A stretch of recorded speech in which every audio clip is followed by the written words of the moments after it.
going to be honest, a little longer to join than I expected. I got a little uncomfortable for a second. That half second, you know, like it says Craig is thinking, right? When I'm like, Craig, get in here, and he like thinks about it. But hey, what's up, everybody? It's me, Johnny, and not affected by the Microsoft outages due to, what is it, CrowdStrike? In any way. CrowdStrike. We've got Craig chilling there in the back. What's up, Craig? I want to start by addressing the elephant in the room. I sound different. I'm using a different microphone. Oh, okay. It's true. Republicans, it's true. You said elephant. I mean, we had no idea where that was going, honestly. I have no idea what you're talking about. I'm using a new mic, and the new mic is the old mic. My old mic. It's a headset microphone. So now I can move around and such. So I'm going to sound different, and this is gonna start us all off, because why am I using a new mic? My very expensive AirPods Max $450 headphones.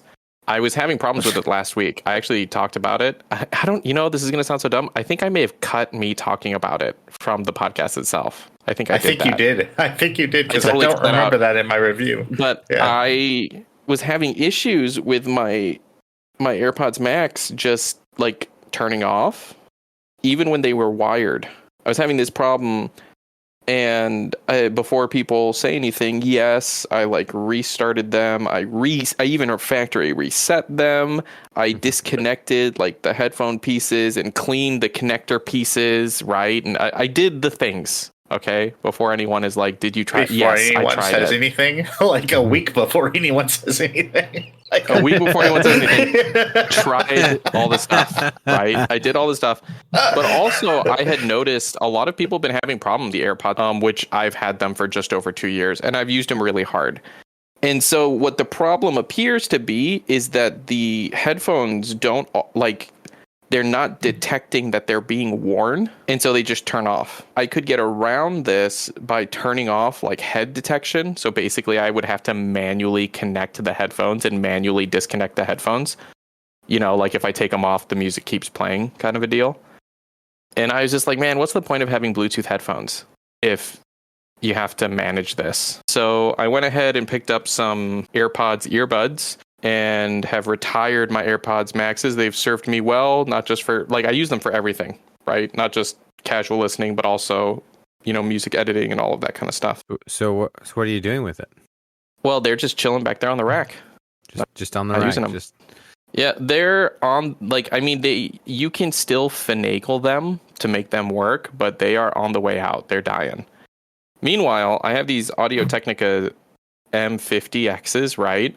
I've had these headphones, they're here in this bag, for 5 years. I've beat the crap out of them. They're the original studio headphones I bought. They work great. But of course they work great. They are wired, right? And when I've had issues with like Bluetooth headphones specifically, it's never like the headphone part. You know what I mean? It's always some other additional feature that it's all those breaks. Fancy bells and whistles, that they make break. Exactly. And really what it makes me think of, I was explaining it to my wife because I was apologizing that, my headphones broke. I'm going to buy some new headphones. It makes me think of the Dresden Files. And this was all Murphy's Law? A really long segue to talk about the Dresden Files. So in the Dresden Files, and we're back to it. Yep. We're really a Dresden Files fan podcast. That's what this podcast is. And I know nothing about this, but somehow I'm looped into this. Well, in the Dresden Files, like the main character, there's like a whole, it's, similar to Harry Potter, but better. Yeah, apparently now I need to get on the bandwagon and actually read this series, since we're going to talk about it for forever. Every single, that and Fast and Furious, man. You need to get on both those things. No, I don't feel like Fast and Furious is as much. The Ingrid Albatross on Twitch started reading Files, and she just finished the 3rd book and is looking at Grave Peril. Literally dropping a follow right now. So with the Files, I will say about the Dresden Files, like from book 4, he introduces like a larger world, which continues through the rest of the series, which is still going. Right? Would you agree with that? Like starting from book 4, he kind of brings in this larger world. Are you telling me that I should skip to Return of the King or Two Towers first, and then go back and read Fellowship? No, I mean, I think the first 3 books are kind of like the first 3 seasons of Smallville, right? Like where it's just it's very closed-ended, I find that the more I go through Smallville, I tend to actually like the first few actually more. It's just, I don't know, it's just the core, the beginning. There's just something about in the end. Clark's identity almost being revealed, and then that person dying without him killing them. Really drive it home, Or here's one more person who was adversely affected by kryptonite, who's has some weird power and is killing people, oh my gosh, what again? Maybe the farmer in me is just I like to see all those cornfields, and by the mid 5th season, they're more going towards the city, and by 6 and 7, there's no more farm. I mean, there's a little bit, but not as much. And you're I missed the whole hay bale, hayfield, cows, doing the farm chores. I don't know. You're saying they leave Smallville? They leave Smallville? What? There's a certain amount of simplicity in the first 3 seasons of Smallville, and I would also say in the first 3 books of Dresden Files, where it's this contained, all the quantities and everything. You don't have to have read the previous or seen the previous parts or whatever to get there. You can just flip on any one of those episodes and it's okay. You're still gonna pretty much understand everything that's involved. Yeah, exactly. Yeah. Mm-hmm. But then you get to Clark is the yet again ones. Looking at this neighbor through his telescope. I mean, the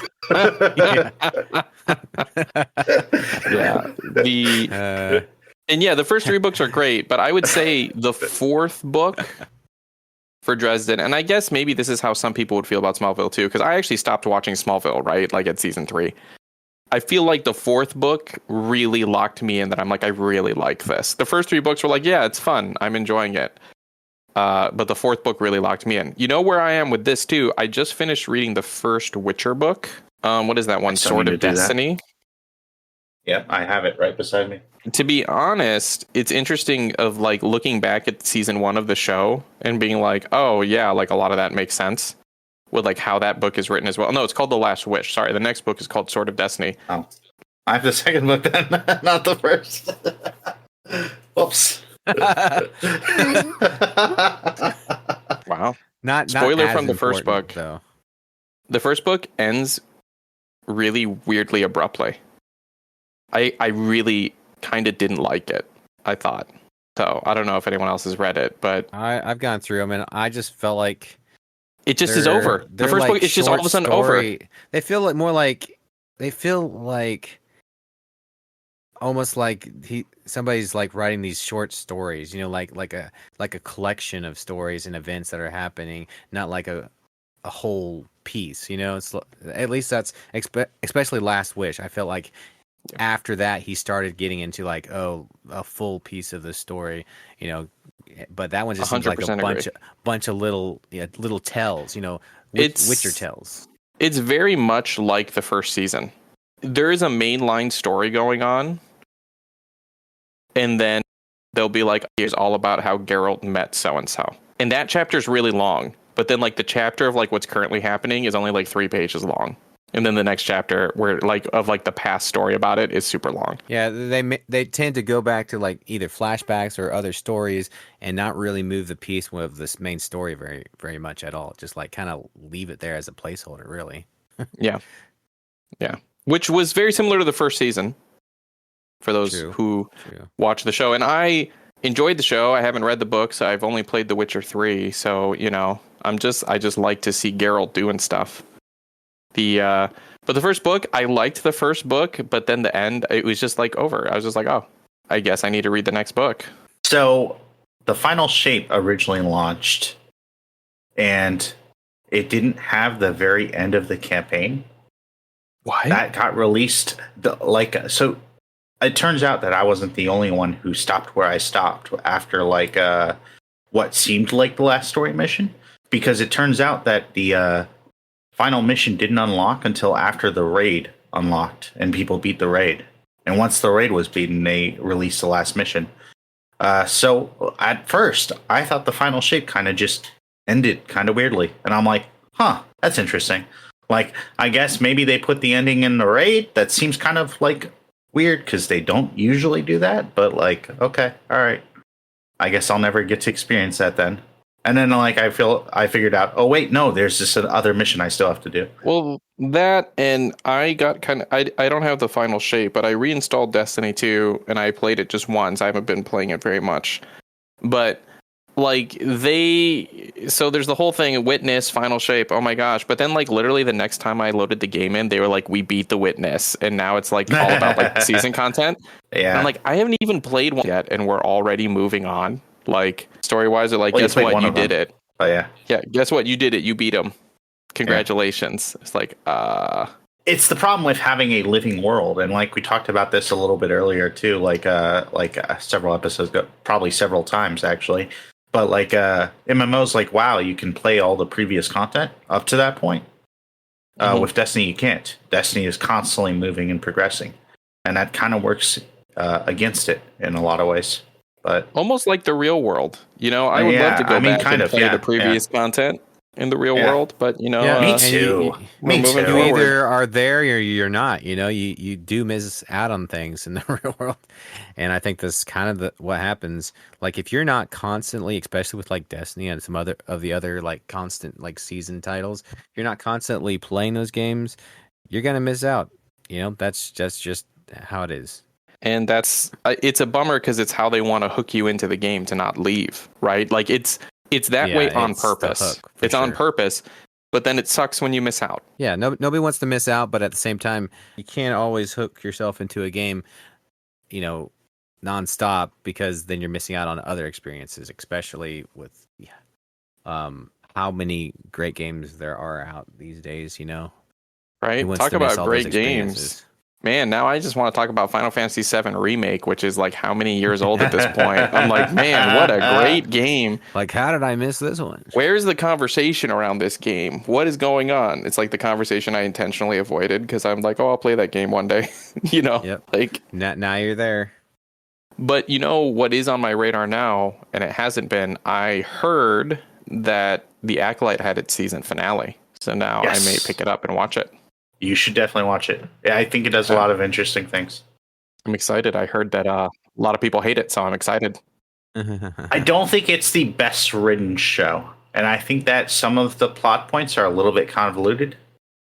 But I think they wrap it up in pretty much the only way they can. And I think that they do some very interesting things along the way. But here's a good example of bad writing that works, right? Aquaman, like the original movie. You're like, wait, why are we here? Yeah. Why are we going here? They have to do what? Why? And then like it didn't even matter, right? But in the moment, you're not thinking that. You're just in, right? You're like, oh yeah, this is good. Is that what The Acolyte's like? Are you just like, okay. I wouldn't say it's bad writing. I would just say that it's not as good as it could have been, you know? Like you're constantly seeing how like they could have made like different choices and kind of wanting them to, and then they don't do that thing. And it's like, oh, okay, you kind of took this route. Okay.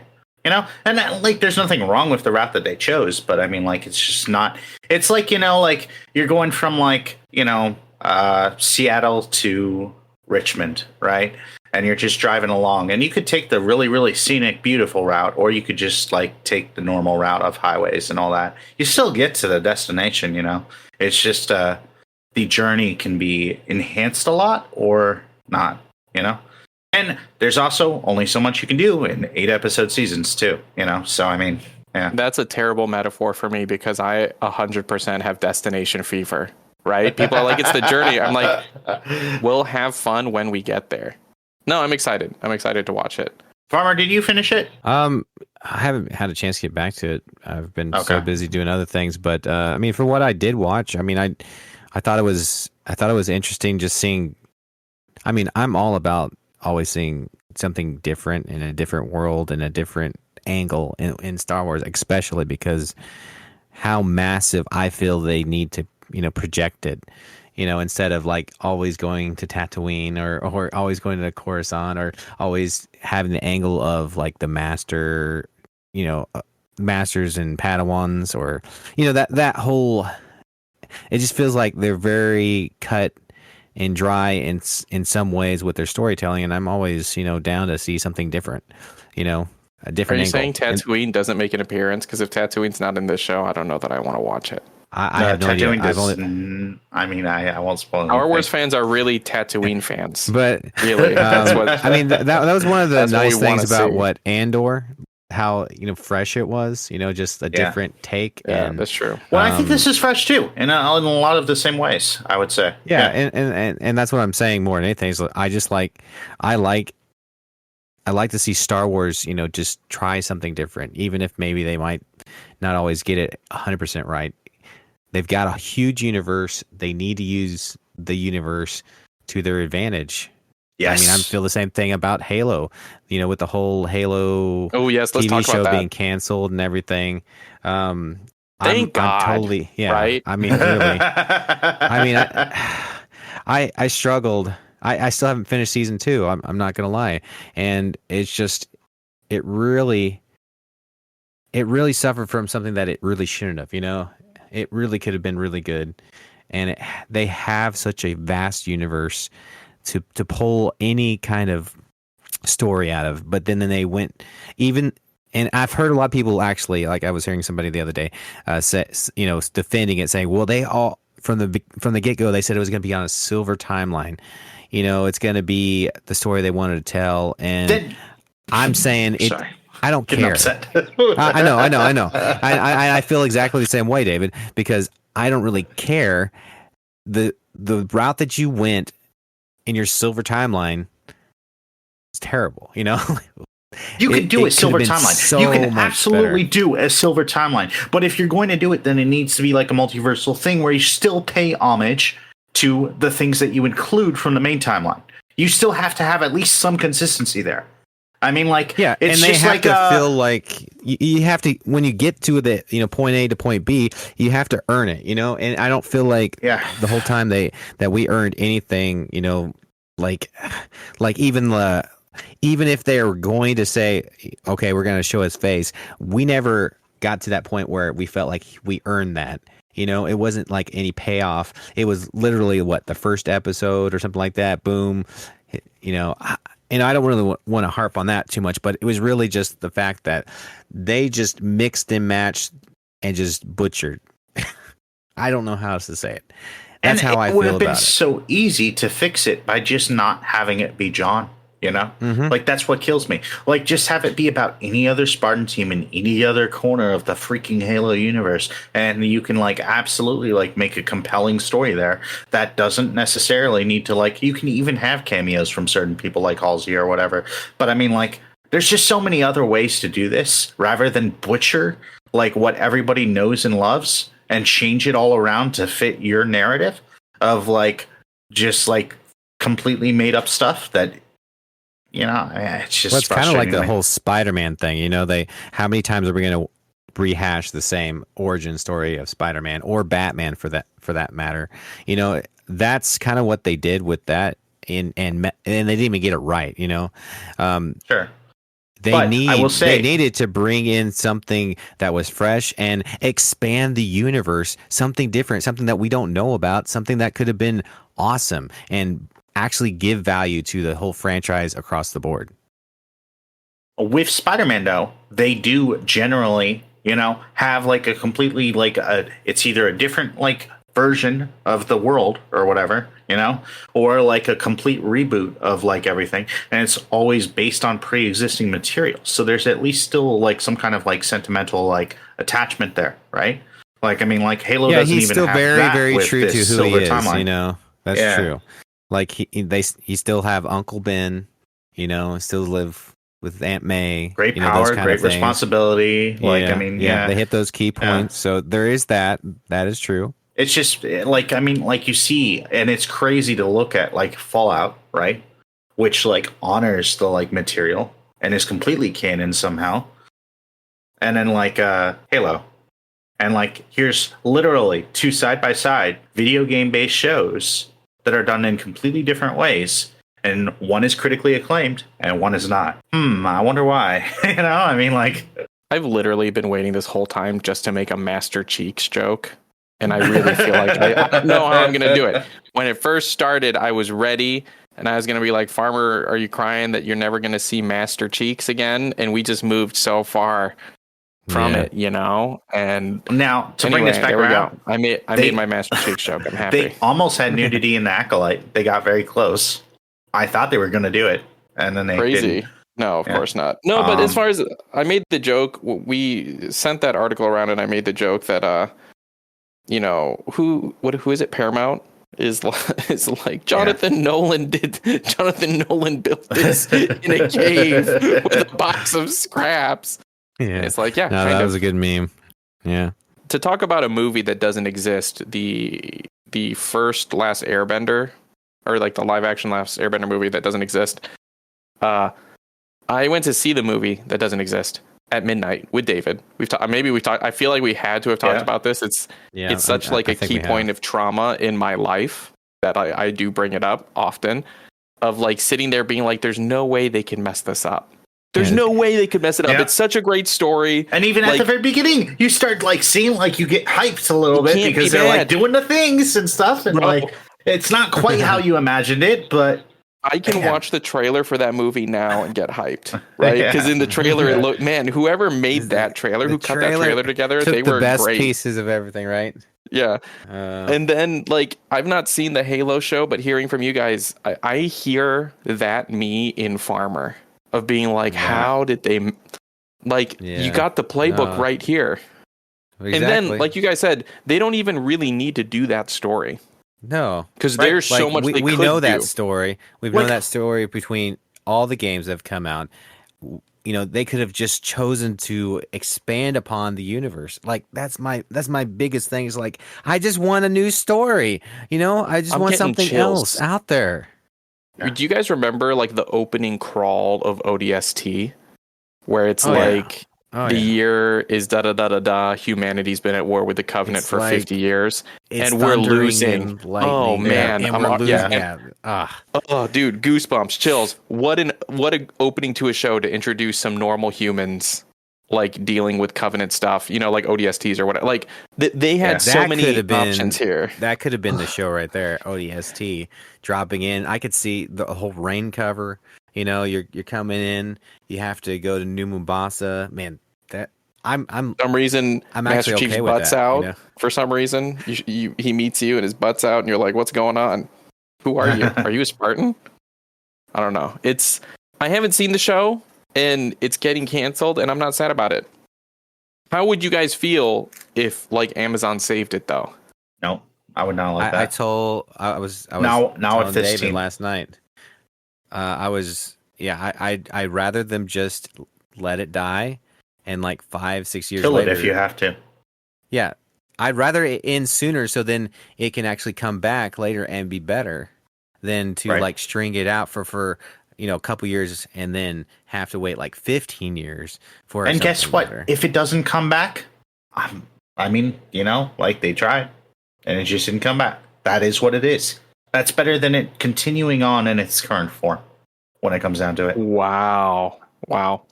It's just so hard to hear about because I do think it's such a great property with such a great, you know, if you would have told me to be like, what do you think is going to be more successful, a Fallout show or a Halo show?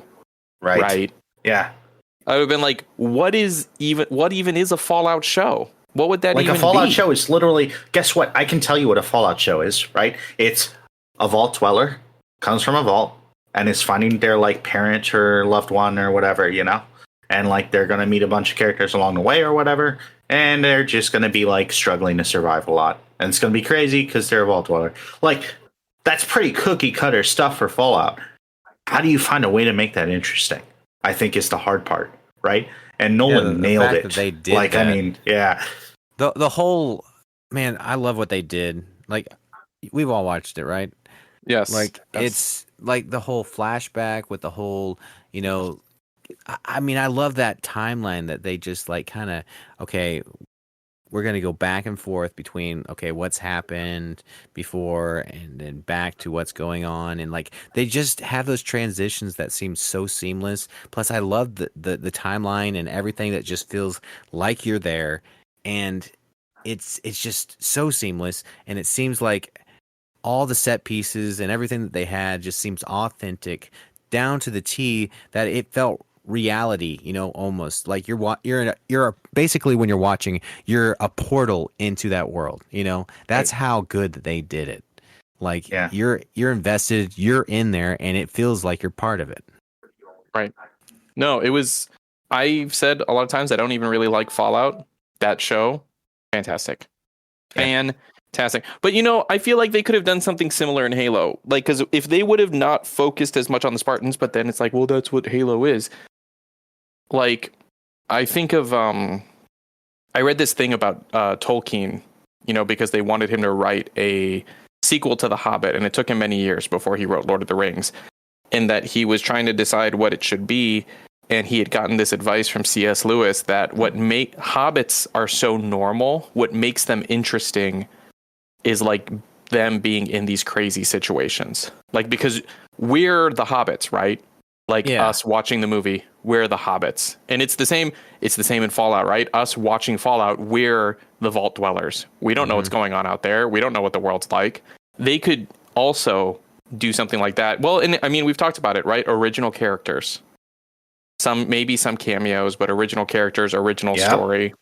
Well, and honestly, that's what, like, I mean, for my light criticisms of Acolyte, I would say that it does the original characters really, really well when it comes down to it. Like, hey, this is an original story with original characters that you've not seen before, that you don't know about. But it's Star Wars, so you still know the universe. You're still invested. Guess what? You don't need Luke Skywalker leading the charge, Like, you don't need Yoda in every single shot or whatever, I mean, like, this is a story that you can tell without, like, without relying on, like, a familiar face to guide you through, because you do know the universe. And I think with properties that have so many fans and properties that have, like, expanded so far, you have the benefit of being able to, like, say, like, hey, this is the universe, you're just in it, Whereas, like, I feel like more niche properties don't necessarily have that thing. Like, the Fallout show is a phenomenal piece of work, but even if it had been mediocre, I think Fallout fans still would have loved it, because, like, the universe. And, like, so a lot of this is relatable or whatever, And you don't need, like, the same, like, vaults and the same people that, like, you're familiar with. Both Star Wars and Halo have fan bases big enough, I think, that they can do similar things and then all they need to do is hit that mediocre mark. It's great if they get somebody like Nolan, who can rise above, that mediocre mark and make it phenomenal. But, like, even if it hits that mediocre mark, like the Warcraft movie, I think is a decent example of, like, hitting that mediocre mark, I actually liked that movie. I'm not so keyed into Warcraft lore. So, like, I didn't know why people were upset, but I enjoyed the movie. I thought it was great. I enjoyed the Prince of Persia movie. I don't know if you guys did or not, but I mean, I actually, the Prince of Persia Sands of Time trilogy, I actually really played a lot as a kid, and I didn't totally love the movie. But, I can't even really remember the movie. I just remember Jake Gyllenhaal was the guy. Yeah, which was interesting. Yeah. You know what movie I really did not like that they played with, but this was another Halo situation a bit. I liked parts of it, but I really disliked the everything that differed from the universe that I knew in the Assassin's Creed movie. Oh, I didn't see that. Oh my gosh. Like, for the Animus, they have an arm holding the guy. And it's like moving him all around the place. And it's like, what? Like, what? Like, I get that it's boring to see someone, like, put to sleep or whatever. But, like, there's ways that you can make that kind of interesting or whatever. And, like, have him, like, trying to figure out what's going on in that world. Because that's what Desmond does, I mean, like, so, like, there's ways around that. I forget about that movie. Yeah. I can't. I've seen that movie and I completely spaced. That's gone from my memory. I forgot that movie existed at all. I avoid most video game adaptations. Like, there's a Borderlands movie, I believe, coming out. Yeah. I'm not super interested in watching it. But I also wasn't super into Borderlands personally. So apparently, like, people are saying it's not a fun movie, but I mean, we'll see. You know, I have my Regal pass, so I'll go see it. Why not? Just ask David. He'll tell you if it's good or not. But it's also interesting because we live in a world now where like everything is dominated by sequel movies, right? Sequel for entertainment, and just like keep using the same IP because it's safer. Well, yeah, mostly because when it comes down to it, if they can make the money. Well, and I mean, that's what it is. It's people are investing money into it. You know, like people want to be mad about it, but like, hey, the movie's not successful, and people are putting money into it, right? But also, people say they don't want that. They're like, we want original ideas. We want new stories. We don't want sequels and stuff like that. But that's also, people aren't putting their money where their mouth is either. Right. And some people will be like, well, they just need to make better ones. We just don't like it because it's not good. But it's also easier to market things that are already known, though, too. Like you see Star Wars and everybody's like, oh, it's Star Wars. Yeah. Well, and that's that's specifically the problem with Star Wars, right? Is like they're like, oh, well, you just need to make it better and we'll like it. And it's like, no, you just don't like things being different than like what you remember them as. That's pretty much all it is. Yeah. The only Star Wars I can think of. So, I mean, obviously, I was born after like the original trilogy, right? I wasn't alive when the original trilogy was coming out.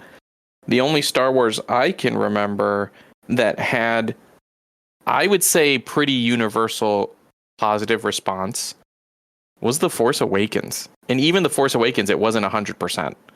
But just like Star Wars having come back from such a long time, right? Yeah, like it had been gone for like a decade, and J.J. Abrams really nailed it.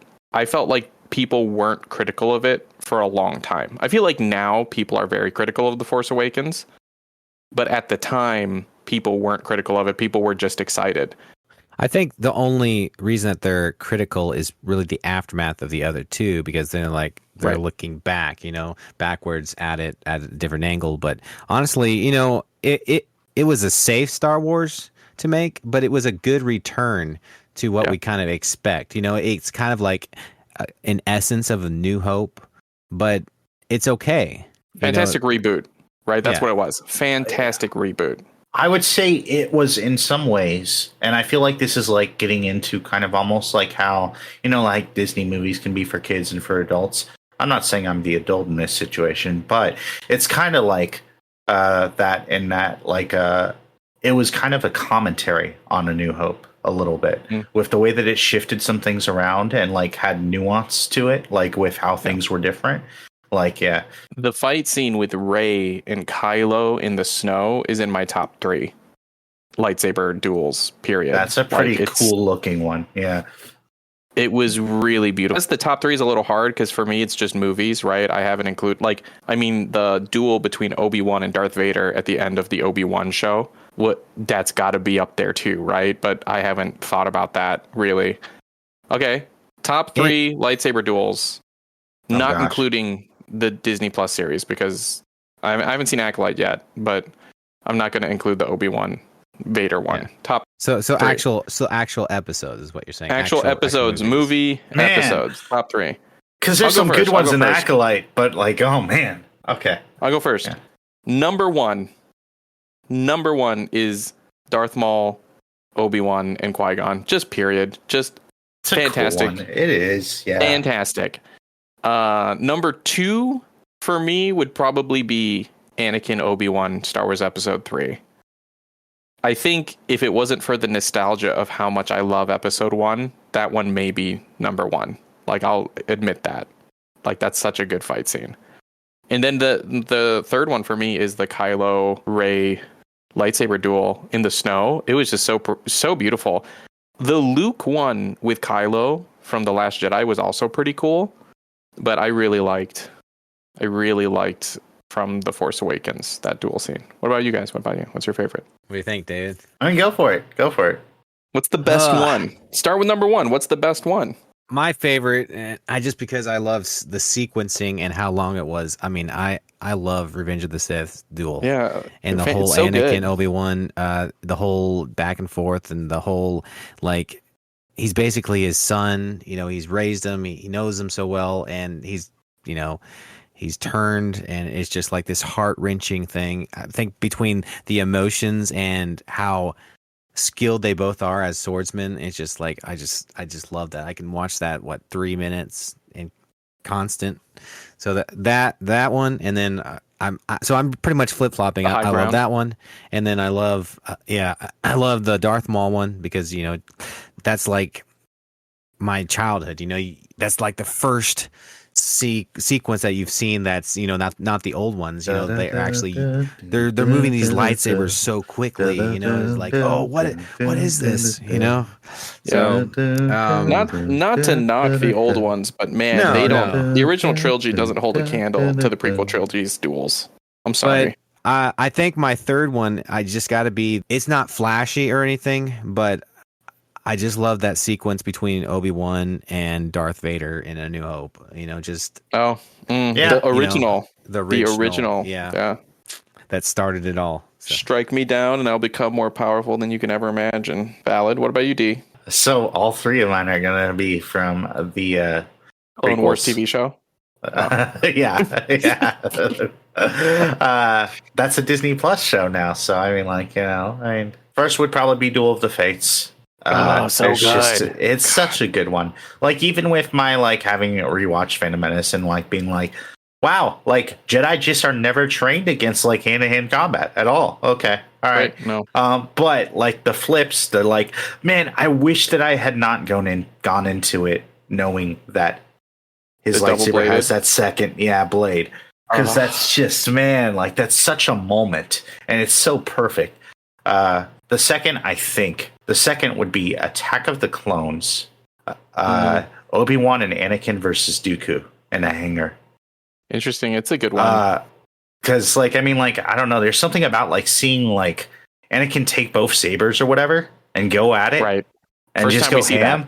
And, and it's just, it looks so cool. And, but you can also tell that he's overextending, that he's in over his head, because Dooku's just better, And it's just man... and Dooku, just watching Dooku fight is just art, It's it really is. And then the third one would be another Dooku fight, the beginning of Revenge of the Sith. Oh, really? Whoa, what a good fight scene. Yeah. Ending with Anakin cutting off Dooku's head and everything. I think that they use such a small and kind of somewhat basic environment very well, in terms of it almost reminded me of Jackie Chan movies a little bit, with how much they choreograph everything, and then having the droids come in at the side and stuff, and I think they do a really good job with that one. I was gonna say some honorable mentions I feel that don't normally get brought up, which was that one, Anakin Obi-Wan Dooku, Anakin Obi-Wan Dooku in episode 3, Mace Windu and Sidious when he does the flourish. Yeah. Right? That breaks the window. So good. But also, nobody talks about Yoda's lightsaber duels between Dooku and Yoda and Sidious and Yoda. Those were both, I guess, because those are good. Sidious and Yoda, they use the Force a lot. Yeah, right? It's Yoda. Yeah, it's a lot of Force there.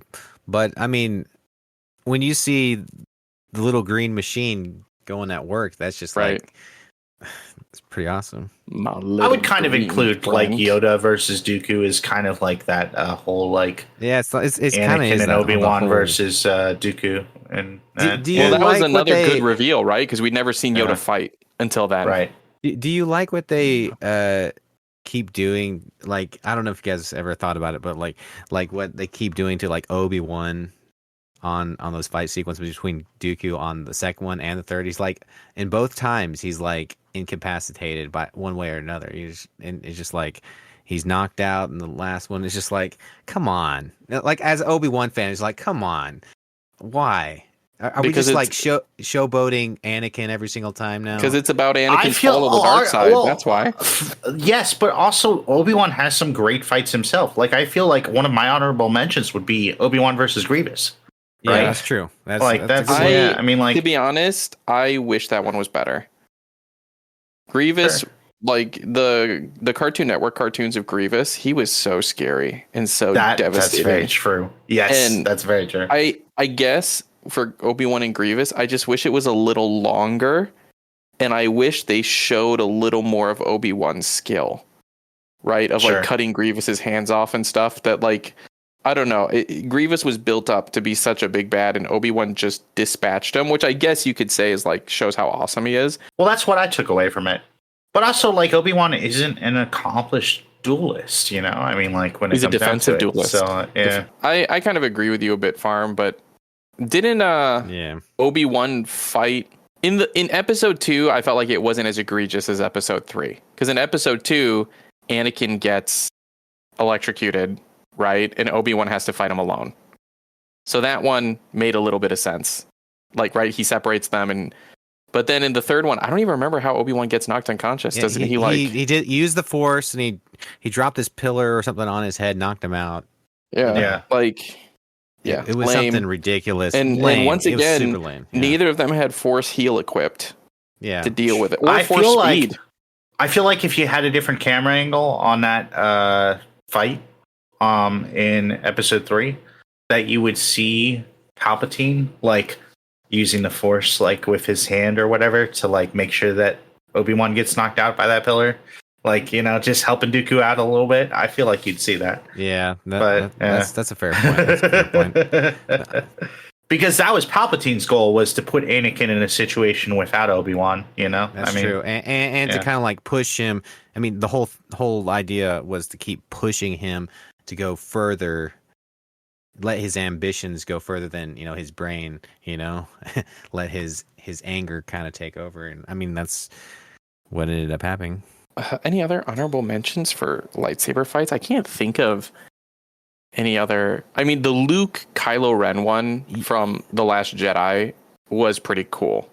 I also like the one, and it's not really like lightsabers versus other lightsabers, but Rey and Kylo against the Imperial Guard or whatever. Oh, that was a good scene too. Pretty good. Yeah, man, that one actually kind of bothers me because of all the like missed moments there. Like, you can, if you slow it down, you can see all the sequences that they just kind of like messed up. Yeah. Honestly, that's the only problem. Like, it's a cool idea, but I like her whole in the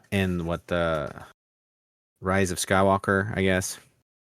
I have only seen The Last Jedi and The Rise of Skywalker one time. Yeah, these other movies I've seen countless times. I watched The Force Awakens lightsaber like times. bend in half, and then she like, I don't know. That was just a cool moment. Like, did that happen? They showed it in a trailer. You know, where it's like two parts come into one. I can't remember. I was going to bring up that. Do you guys remember in The Last Jedi? So just talking about how much The Rise of Skywalker tried to undo The Last Jedi. Like, the lightsaber breaks, right? They're both pulling on it, and it rips in half. Yeah. They fixed that in between movies off screen, and if you look at it in Rise of Skywalker, there's just like a clip on it. Like, it looks like she put a capo on that lightsaber, and it's fine.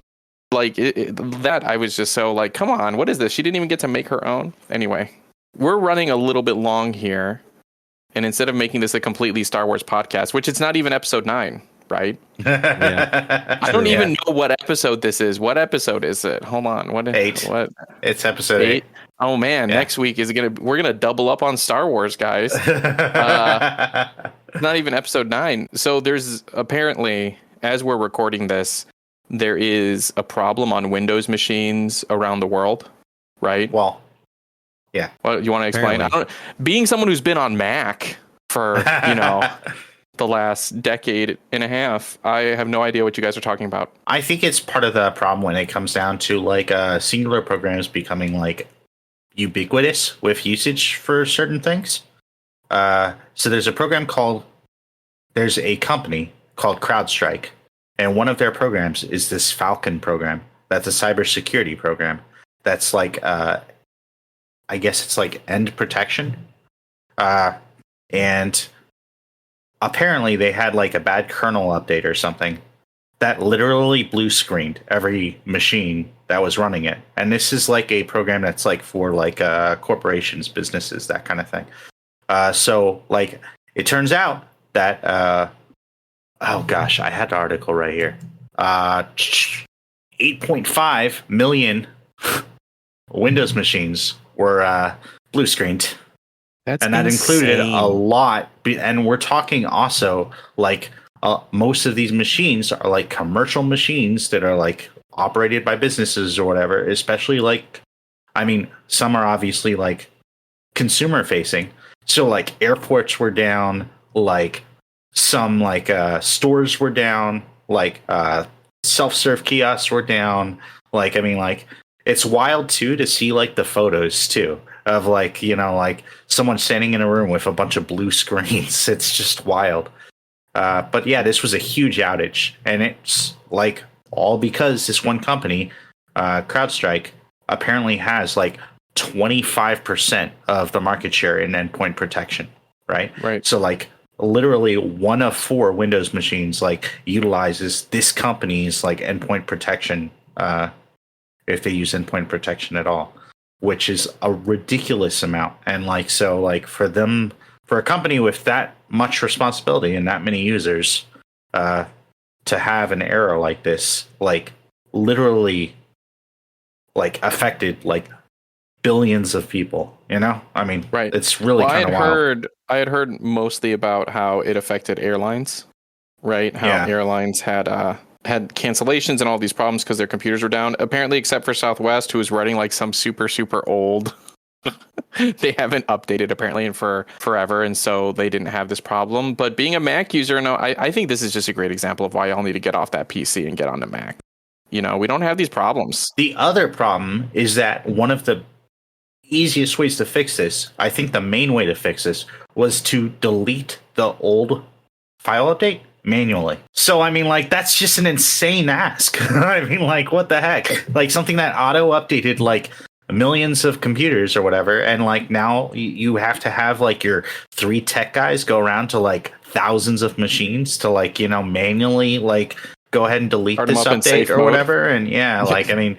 and reboot it like from like a thumbstick or whatever, you know? I mean, like, geez, that's just such a like tech nightmare. Oh my gosh, I can't even imagine. Yeah, I mean, like Microsoft announced that it affected less than 1% of their machines, but like 8.5 million is still a lot. I don't want to say it's not on Microsoft because it kind of is, because they're so reliant on this software or whatever. But like, I mean, more than anything, it just means that we need more competition in like certain areas, right? Like, this is why I've been also like, this is the kind of the same thing with like not wanting like 2 companies to be the main like engine creators for video games, right? Is because like everything could potentially look the same or whatever, but also these companies, if they make a mistake or if they decide to become like predatory or whatever, like, I mean, like, that's a problem, because then you don't have any other options. And so, and so if you're listening to this on a Windows machine, congratulations, yours isn't broken. I guess. I don't know. Like, I don't think it would affect like most like end user, like regular consumers, right? Like most personal computer users necessarily. And this wouldn't be a AnavCast if it wasn't for the visual bit. Farmer posted a link in here talking about the 2 saber sliding thing that he was talking about with Ray. I see what you mean. When she had like the lightsaber Swiss Army knife. It was like a flash. It was like a flash where, you know, between her decision of becoming, it was going in the light trailer. Side or dark. Yeah, it was in the trailer as well, and it's actually one of the coolest sequences, I think, in that newer trilogy. I just saw it and it just grabbed my attention. I just loved it. I think this is like my sequence. If I was to say there's like this really awesome sequence, this is the one out of those 3 that I'm like, man, this is breathtaking. That was cool. When they landed on the planet and they used the knife to see the secret entrance to go to the room. You know what I'm talking about? Is that, I don't know how many years it's been since I've seen this. they go into the crashed Death Star or something like that. Yeah, and they just so happen to land on the exact spot they need to use the knife to see where that secret thing is. It's like a compass thing or whatever, right? It's like it's kind of like a Jack Sparrow's compass, you know? It just points you towards what you want. Except that if it only pointed to it when you have to stand in a specific place. Did we ever get a story for another time story? So someone in our studio audience, it's Pyro, is asking, what story for another time? What? Oh, from Star Wars, where she's like, how did you get this lightsaber? And she's like, that's a story for another time. No, we didn't. And then they broke that lightsaber. The disrespect, right? Can you... You know, to be fair, Anakin disrespected his own lightsaber a lot too. True. That lightsaber's been through a lot. I mean, he lost it constantly. Body, lost like a lot of parts of his body. Yeah. Can I say something? Because I've seen on. So we're going back to Star Wars a little bit.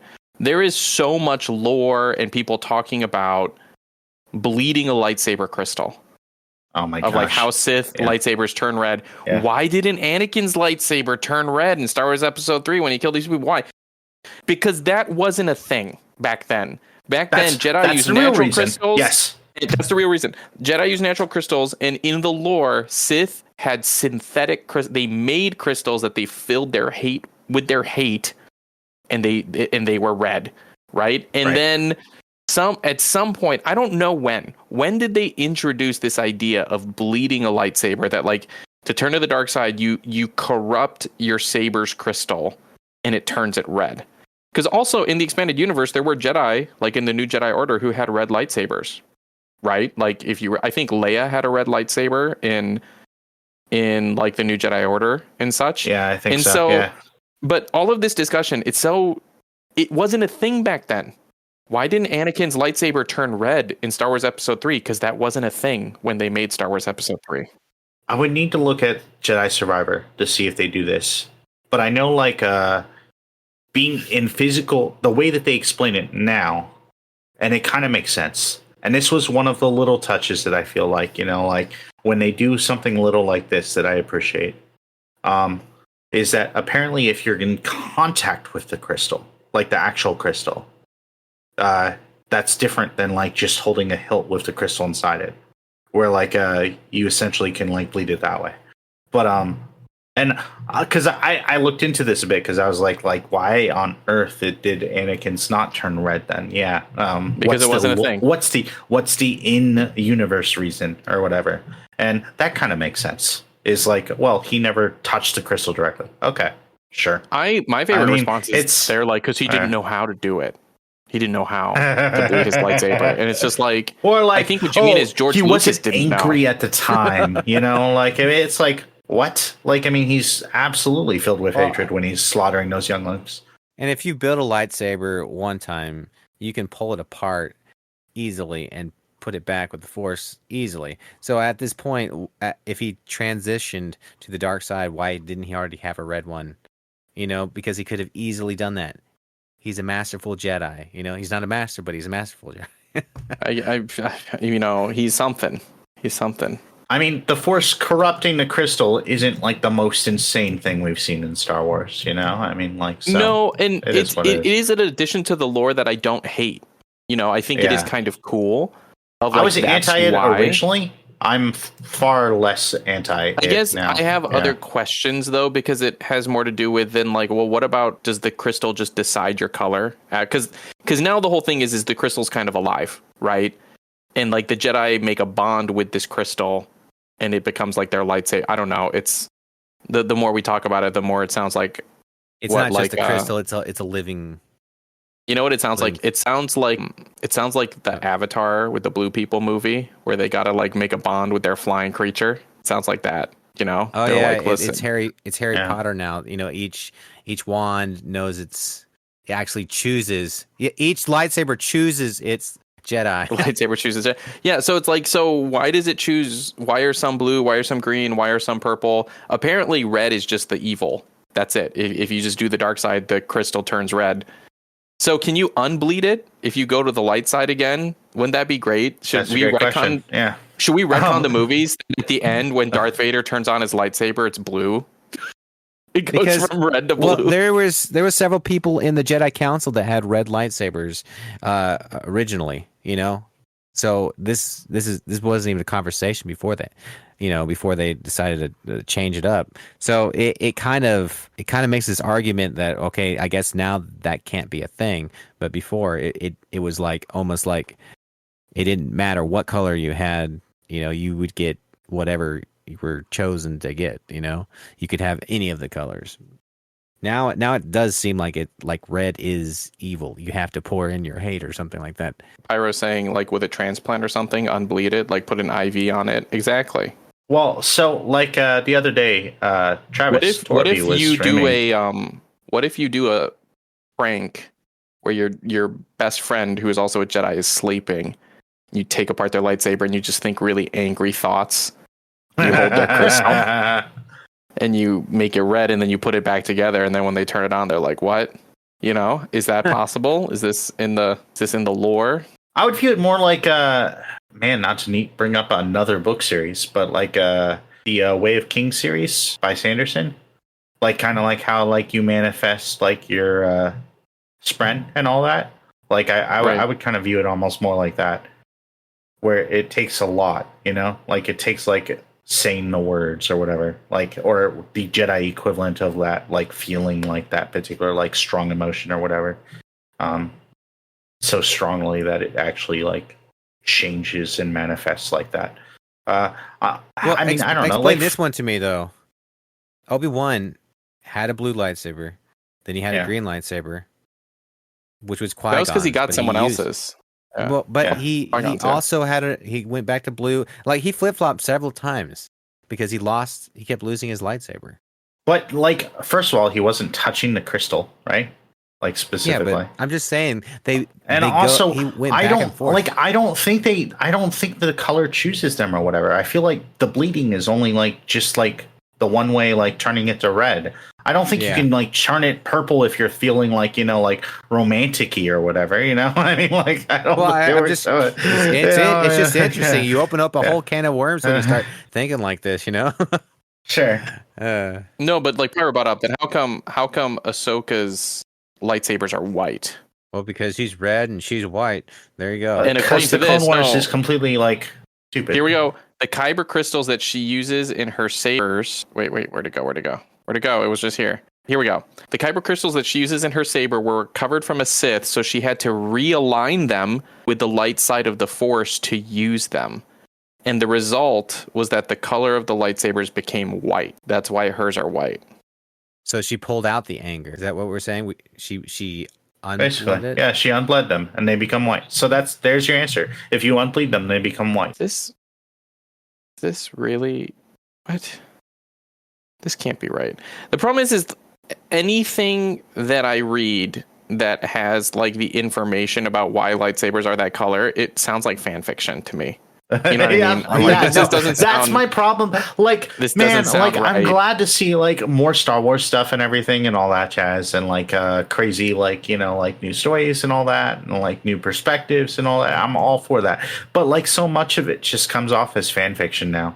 Like, it just feels like there's not real consistency between, like, A and B. Right? So, like, there was the whole thing of, like, the orange, the green, and the blue from KOTOR. So often, I see people quote that, and it's like, this is from a game. Like, is this canon now? Is, like, you know, the whole Jedi Consular, the Jedi Guardian, the Jedi Sentinel. Is this true? I don't know. Like, right. This one popping up seems, but then what is this? And then like all of the websites writing about it, of course, just seem not real. Here we go. Screen Rant. Maybe Screen Rant knows. This is from 2024. Okay, according to Screen Rant, the blue lightsaber, along with their spiritual opposite, the red. I don't care about that. They're said to represent righteousness and bravery. Oh my god! Lightsabers are like Pyro's right. Star Wars is turning into Harry Potter. Lightsabers are like mood rings now. So long as it doesn't turn into Fantastic Beasts, I'm good. Green are associated with harmony, helpfulness, cooperation, spirituality, and demonstrable goodwill. Purple. Hold on. Here we go. Listen to this. There's no hidden meaning to this rare lightsaber color in the canon Star Wars universe. However, Star Wars Legends link purple. Oh my god. See, again, Legends, why is... All right, guys, that's it. We're out of time. So why don't you go ahead and give us a good rating and like and subscribe on all of the things. And we will see you all next week. Bye.